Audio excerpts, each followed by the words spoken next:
तरफ चलने की प्रेरणा देता है, किसी को भी पढ़ ले। तो ये बताया है नाना शास्त्र पठे लोका। नाना का मतलब क्या होता है? अनेकों अनेकों शास्त्रों का पठन पाठन तू हे अर्जुन कर ले, चाहे तू सारे धर्मों के धर्म ग्रंथों का पठन पाठन कर ले, और तू कितनी भी उनको पढ़कर चाहे तू याद कर ले, लेकिन अंत में क्या होगा? कुछ भी जड़ निकलने वाला नहीं है। नाना शास्त्र पठे लोका नाना देवता पूजनम। और हे अर्जुन, तू एक देवी की नहीं, चाहे अनेकों देवियों की पूजा करता रहे, कितनी भी देवी देवताओं की पूजा करता रहे, कितने भी तू पूजा पाठ करता रहे, ये कोई बुरी बात नहीं है। ये हमारे भारत के धार्मिक कृत्य हैं, ये भक्ति का श्रृंगार है।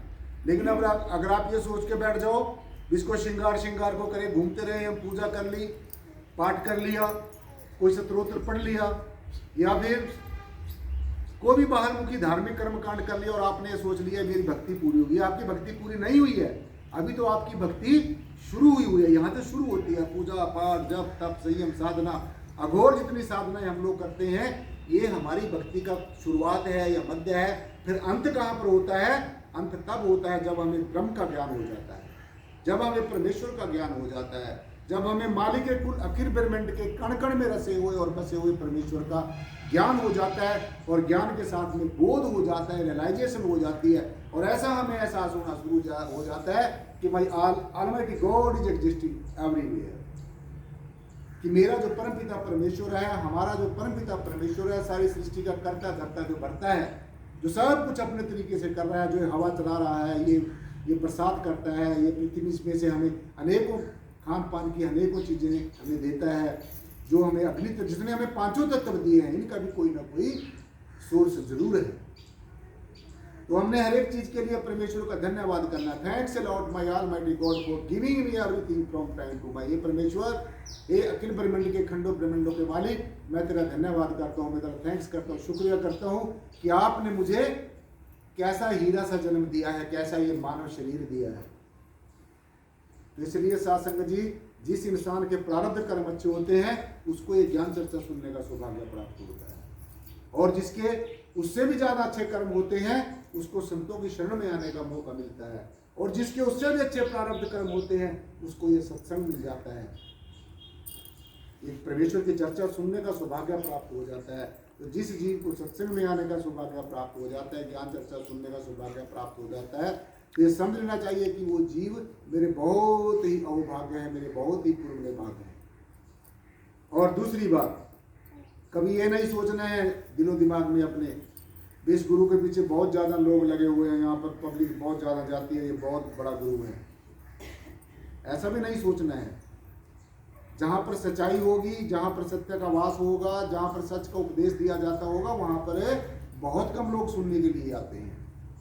आप किसी मूर्ति की पूजा करनी शुरू कर दो, किसी और तरह की नौटंकी करनी शुरू कर दो किसी धर्म के नाम पर, तो दुनिया भर के लोग इकट्ठे हो जाएंगे। हालांकि जड़ की पूजा करने के लिए हमारे किसी भी गुरु ने संदेश नहीं दिया है, और हमारे निराकारी जागृति मिशन में भी जड़ की पूजा करने को उपदेश संदेश नहीं दिया जाता है। आप करते हो अपने मन मर्जी से करते हो, आपका अपनी सिरदर्दी है। लेकिन इस क्लास में चेतन की पूजा करने का संदेश दिया जाता है, उपदेश दिया जाता है। अपने चेतन स्वरूप को समझना है, जो हमारा आत्म चेतन स्वरूप है, जो ये पांचों के पांच जो तत्व हैं, ये पृथ्वी जल वायु अग्नि आकाश है, ये सारे जड़ हैं। अगर इनके अंदर चेतना ना हो, अगर इनके अंदर आत्मा ना हो, तो इसलिए आपने अपने आप को जड़ नहीं समझना है। आप जड़ हैं, लेकिन जड़ के साथ साथ में आप चेतन भी हैं। इसलिए अपने चेतन स्वरूप को समझना, अपने एलेटन जो हमारा स्वरूप है उसको समझना है, और उसी की ही बंदगी करनी है, क्योंकि चेतना ही जड़ को चेतन करती है। जब चेतना अलग हो जाता है, जड़ अलग हो जाता है, तो तब हम कह देते हैं मृत्यु हो जाती है। लेकिन एक अच्छी तरीके से समझना, मृत्यु किसी भी चीज की नहीं होती, ये सिर्फ एक रूपांतरण होता है, एक सिर्फ ये ट्रांसफॉर्मेशन होती है। इसलिए अगर परमात्मा अजर अमर और अविनाशी है, तो परमेश्वर की हर एक चीज भी अजर अमर और अविनाशी है। इसलिए किसी चीज को ये नहीं समझने की समाप्त होती है, बस ये ट्रांसफॉर्मेशन होती है, एक परिवर्तन होता है, एक बदलाव आता है। परंतु ये जरूर समझना है कि जो चीज बदलती है, जहाँ पर बदलाव आता है, वो परमात्मा नहीं हो सकती। और जो अखंड मंडलाकारम व्याप्तम येन चराचरम, क्यों कहा हमारे ऋषियों ने ऐसे? ये परमात्मा की परिभाषा बताई है कि परमात्मा अखंड है, भागों में नहीं बांटा जा सकता। अखंड मंडलाकारम व्याप्तम येन चराचरम तत्पद दर्शनमेन तस्मै श्री गुरुवे नमः। यानी कि ये सारे धर्म कर्म करके, धार्मिक कृत्य करके हमारे संतों महात्माओं ने फिर ये परमात्मा की परिभाषा बताई है। परमात्मा क्या है? अखंड है, अखंड एकदम अडिग है, अडोल है, अजर है, अमर है, अविनाशी है, भागों में नहीं बांटा जा सकता, तोड़ा फोड़ा नहीं जा सकता, अग्नि से जलाया नहीं जा सकता, पानी से गलता नहीं है, हवा से उड़ता नहीं है, अस्त्र शस्त्र से कटता नहीं है। तो आपने ये सीधा सीधा समझना है कि परमात्मा और यू से परम तत्व is such a supernatural power which can not be divided into parts, which can not be overruled, और परमात्मा is such a supreme power which can not be segregated from each other. तो this is the absolute and complete definition of परम तत्व। परमात्मा को अग्नि से जलाया नहीं जा सकता, पानी से गलाया नहीं जा सकता, हवा से उड़ाया नहीं जा सकता, अस्त्र शस्त्र से काटा नहीं जा सकता, एज इट इज रहता है। तो इसलिए सब चीजों का जो प्रेरक है, जहां से प्रेरणा मिलती है, जहां से हमें प्रेरणा मिलती है, आत्मा से हमें जो आत्म प्रेरणा मिलती है, तो आत्मा जो हमारी है, आत्म तत्व जो हमारा है, हमारी आंखों की आंख भी हमारी आत्मा है। अगर हम आंखों से देख रहे हैं तो आप ये सोच रहे हैं कि आंखें देख रही हैं, आंखें नहीं देख रही हैं, आंखों के अंदर बैठ के कोई देख रहा है। तो आंखों की भी आंख है हमारी आत्मा। और हम सोचते हैं हमारे कान सुन रहे हैं, कानों के अंदर बैठकर, कानों के ऊपर बैठकर भी कोई सुन रहा है, यानी कि हमारी आत्मा कानों का भी कान है। और हमारी आत्म तत्व जो है वो प्राणों का भी प्राण है। अगर हमारे प्राण चल रहे हैं तो this is because of the impression of our आत्म तत्व। ये आत्मा के कारण ही हम लोग सब जिंदा हैं। तो आपने जब ये दृष्टि मिल जाएगी, आपको ये ऐसा ज्ञान हो जाएगा, ऐसा बोध हो जाएगा, ऐसी रियलाइजेशन हो जाएगी, तो फिर आपको परमात्मा को कहीं ढूंढने की जरूरत नहीं पड़ेगी। क्योंकि ढूंढा उस चीज को जाता है साथ संगत जी, जो चीज कभी हमारे से गुम हो गई। ध्यान से सुन लेना है, प्रपंचों में नहीं पढ़ना है, ज्यादा डिफरेंसबाजी में नहीं पढ़ना है, मतभेदों में नहीं पढ़ना है। उसका गुरु ऐसा कहता है, उसका गुरु ऐसा कहता है, किसी का गुरु कुछ भी कहता है। जो जैसा जैसा कोई गुरु जो सब्जेक्ट पढ़ाता है, जो मास्टर, जो हमारा टीचर प्रीचर जो पढ़ाता है, इस संसार के अंदर हर एक तरह के गुरुओं की जरूरत होती है। कोई पूजा करने सिखाता है, कोई पाठ करना सिखाता है, कोई हमें विधि सीधी वो ज्ञान सिखाता है, कोई देव देवताओं की पूजा करना सिखाता है। तो हमने सबका आदर करना है। सब गुरु हमें कुछ ना कुछ जरूर सिखाते हैं, लेकिन गुरु गुरु में भेद है, गुरु गुरु में भाव, सोई गुरु नित बंदी है, जो शब्द बतावे दाव। लेकिन एक ऐसा सदगुरु हमें जब मिल जाता है, जो समय का स्पिरिचुअल मास्टर है, जब हमें ऐसा सदगुरु मिल जाएगा। देखो, गुरु में और सदगुरु में फर्क होता है। गुरु हमें कोई विद्या सिखाता है, कोई हुनर सिखाता है, कोई कला सिखाता है, चाहे वो अक्षर ज्ञान सिखाता है, चाहे वो हमें कोई और टेक्निकल काम सिखाता है, उसको हम गुरु कहते हैं। जो सदगुरु वो होता है जो हमें सत्य का ज्ञान कराता है, जो हमें सत्य का बोध कराता है, जो हमें सच्चाई के साथ रूबरू करता है, आमना सामना हमारा साक्षात्कार कराता है। ऐसी हस्ती को हमें सदगुरु कहते हैं। और वाणी में सदगुरु ने हमारा ऐसा संदेश दिया है कि सतपुरुष जिन्हें जाने या सतगुरु किसका नाम। जो सतपुरुष को जानता है, सतपुरुष कौन होता है? जैसे हम लोग एक आम पुरुष हैं, एक पुरुष होता है, फिर जब सदगुरु के क्षण में जाता है वो महापुरुष बन जाता है। उसके साथ में एक महाशब्द जोड़ते हो, मतलब महापुरुष बन जाता है। और फिर एक सतपुरुष है। सतपुरुष का मतलब जो परम तत्व है, परमात्मा है, निराकार है, ब्रह्म है, अल्लाह है, गॉड है, वाहिगुरु है, जो भी आप अपने नामों में पुकार रहे हैं। लेकिन परमात्मा कोई विशेष नाम नहीं है। ये जो जितने भी हम लोग बोलते हैं, अल्लाह, गॉड, वाहिगुरु, राम, रहीम, केशव, करीम, कृष्ण, राम, जो भी आप ये जो बोलते हैं, ये हम परमात्मा को संबोधन करते हैं। जैसे किसी इंसान को बुलाया जाता है, उसका हम एक नाम रख लेते हैं। इसीलिए परमेश्वर के अनेकों नाम रखे हुए हैं। लेकिन अनेकों नाम होने के बावजूद भी परमेश्वर परमात्मा प्रभु निर्गुण का सर्वाधार विश्वाधार खंडों ब्रह्मांडों का मालिक, जो मालिक के कुल परमात्मा है, इस शक्ति का कोई नाम नहीं है। ये निर्गुण है, निराकार है, सर्वाधार है, विश्वाधार है, कण कण के अंदर के रसा हुआ है, बसा हुआ है। जहाँ आप हैं वहीं परमात्मा है। तो इसलिए आपको परमेश्वर को ढूंढने की, कहीं पर जाने की जरूरत नहीं है। परमात्मा अपना स्वभाव है, आपका अपना आप है। क्योंकि अगर आप परमात्मा को अलग सोचते हैं और अपने आप को अलग सोचते हैं, इसीलिए आप ढूंढते हैं, इसीलिए परमात्मा को आप ढूंढते हैं कि परमात्मा हमारे से अलग है। चलो कहीं कन्वर्ट में चलते हैं या कहीं पर विशेष धर्म को ज्वाइन कर लेते हैं, किसी विशेष धर्म स्थल पर जाते हैं, वहाँ पर हमें परमात्मा मिल जाएगा।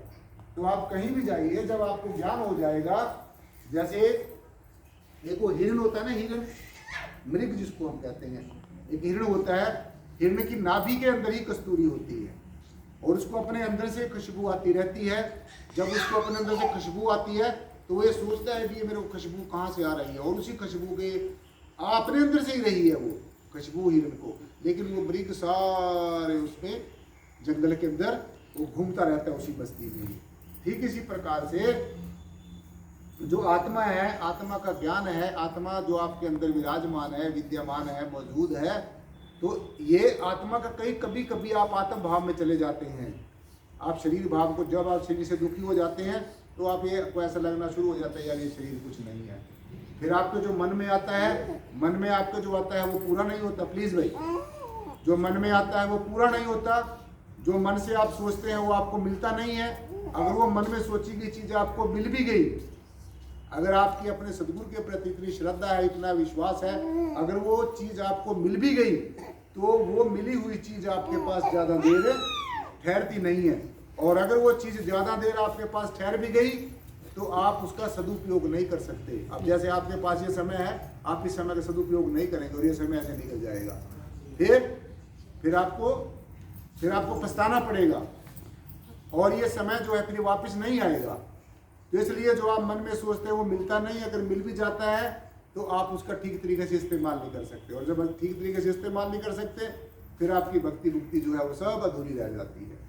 तो इसलिए इस चीज को अच्छे तरीके से समझना है। ये कोई ज्यादा करने धरने का मार्ग नहीं है, संत मत जो है वो समझने का मार्ग है। तो इसलिए साथ संगत जी, जो कुछ भी आप करते हैं पूरी श्रद्धा से करो, पूरे विश्वास से करो।